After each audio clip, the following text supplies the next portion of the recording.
नमस्कार। अच्छा, phone calls को लेके ना भारत में एक बहुत बड़ा नियम आने वाला है।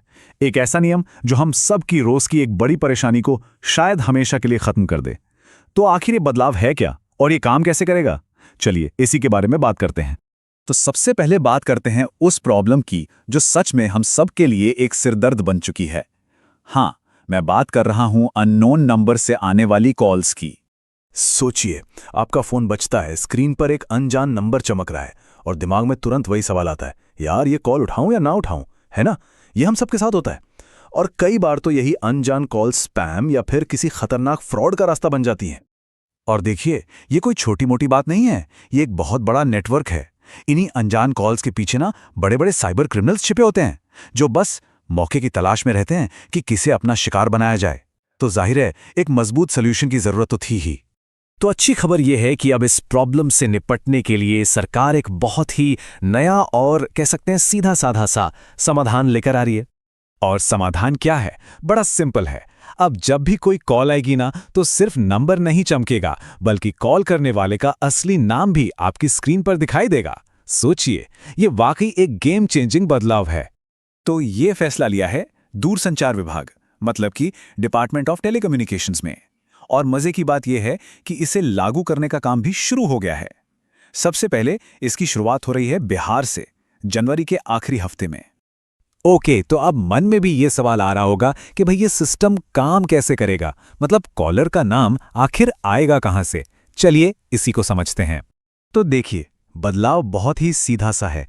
पहले क्या होता था, हमें स्क्रीन पर सिर्फ एक अननोन नंबर दिखता था, लेकिन अब उस नंबर के साथ कॉल करने वाले का वेरीफाइड नाम यानी असली नाम भी दिखेगा।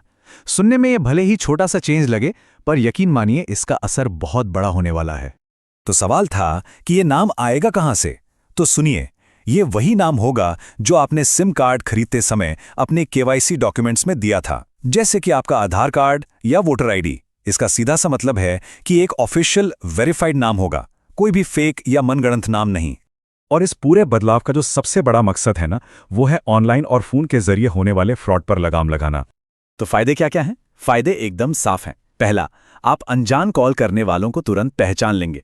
दूसरा, धोखेबाजों के लिए अपनी पहचान छिपाना अब लगभग नामुमकिन हो जाएगा। और तीसरा, जब असली नाम पता होगा तो ऐसे फ्रॉड कॉल्स की रिपोर्ट करना भी कहीं ज्यादा आसान हो जाएगा। मतलब कुल मिलाकर ये आपकी मोबाइल सिक्योरिटी को एक नया लेवल दे देगा। और हाँ, ये कोई हवाई बात नहीं है। इस पूरी योजना को कंफर्म किया है खुद बिहार सर्कल के दूरसंचार विभाग के डायरेक्टर जनरल श्री बाबूराम ने। उनके बयान से यह बात एकदम साफ हो जाती है कि सरकार इस नियम को लेकर पूरी तरह से सीरियस है। वैसे आपको बता दूं कि यह फैसला कोई अचानक नहीं लिया गया है। नहीं, इसके पीछे एक पूरी सोची समझी प्लानिंग है। तो चलिए एक नजर डालते हैं कि इसे लागू करने का पूरा रास्ता कैसे तैयार हुआ। तो देखिए, ये पूरी प्रोसेस कई स्टेप्स में हुई। सबसे पहले तो डिपार्टमेंट ऑफ टेलीकॉम ने इस प्लान को हरी झंडी दिखाई। इसके बाद हरियाणा में इसका एक सक्सेसफुल ट्रायल किया गया। जब ट्रायल कामयाब रहा तो बीएसएनएल ने इस सिस्टम को लागू करना शुरू कर दिया और अब फाइनली इसे बिहार में बड़े लेवल पे लॉन्च किया जा रहा है। तो मतलब कुल मिला के सरकार का जो मकसद है वो पूरे टेलीकॉम नेटवर्क को हम सब के लिए, हर यूजर के लिए ज्यादा सेफ और ट्रांसपेरेंट बनाना है। लक्ष्य एकदम क्लियर है, कोई भी अपनी पहचान छिपाकर किसी को भी धोखा ना दे सके। और आखिर में एक बहुत बड़ा सवाल कि जब कॉलर का असली नाम सीधे आपके फोन नेटवर्क से ही मिल जाएगा तो फिर ट्रू कॉलर जैसे ऐप्स का क्या होगा? क्या उनकी जरूरत ही खत्म हो जाएगी? ये तो वाकई सोचने वाली बात है। खैर, अगर ये जानकारी आपको पसंद आई हो तो इस वीडियो को लाइक और शेयर जरूर करें और हाँ, चैनल को सब्सक्राइब करना मत भूलिएगा। धन्यवाद।